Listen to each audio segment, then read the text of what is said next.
Hello, video watchers. This is Daniel Friedlander from NintendoPodcast.com. The good folks over at Visteon Corporation in Michigan were nice enough to allow me to interview their Director of Aftermarket Marketing, Mark Boyle. I hope you enjoy this interview, and I'm sorry for a few technical difficulties that did come up, and I hope you enjoy the rest of the E3 2006 coverage. And by the way, the first question was, why the Game Boy? Who's sitting in the back seat of a vehicle fit perfectly with the demographics of Game Boy Advance players, that 5 to 15-year-old consumer or child. You're not worried that it's going to go out of date, the Game Boy itself? You know, eventually, every product has an evolution and a product life cycle, and we'll continue to react to the marketplace with this player and upgrade it. But for now, I think it works out perfectly for where Game Boy's position. And since the screen looks wide, it looks like it's 16 to 9, the ratio. Does it play HD? Does it play widescreen DVDs or is it? Yes, it does play widescreen DVDs. Okay. It is 16 by 9. It's a 10.2-inch screen.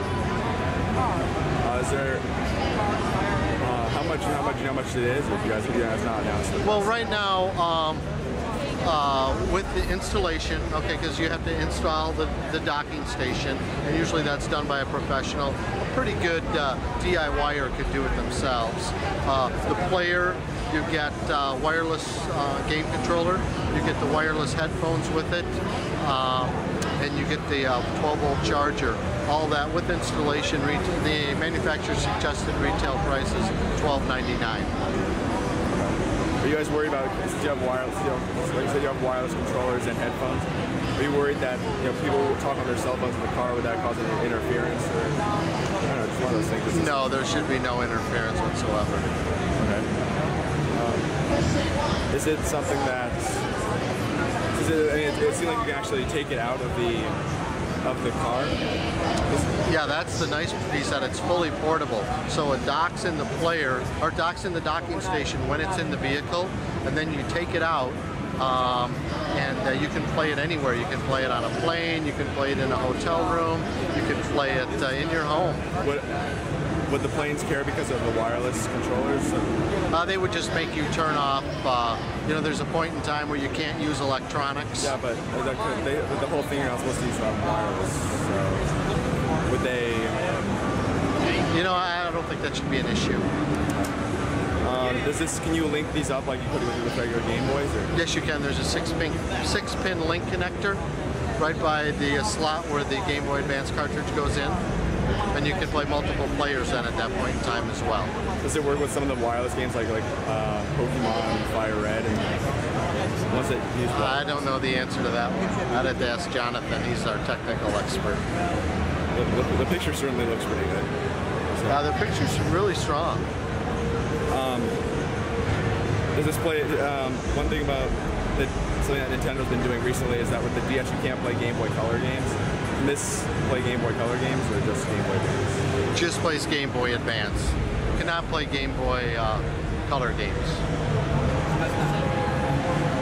How long would you say the battery life is if you took it out and it was fully charged? The battery life for a video is 3 hours, and anywhere from 3 to 4, closer to the 4-hour time frame for video games. Well, how long does it take to give for one charge? Half hour. Okay. And it charges in the docking station. So anytime you have it installed in the vehicle or docked in the vehicle, it's charging automatically. So when you pull it out, normally it's fully charged. And this comes out at the end of the month? It comes out first part of July. Okay.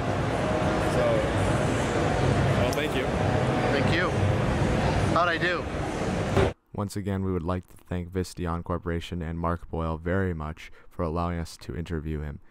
What you're seeing on screen right now is the Visteon player, and you can check it out at their website at visteon.com.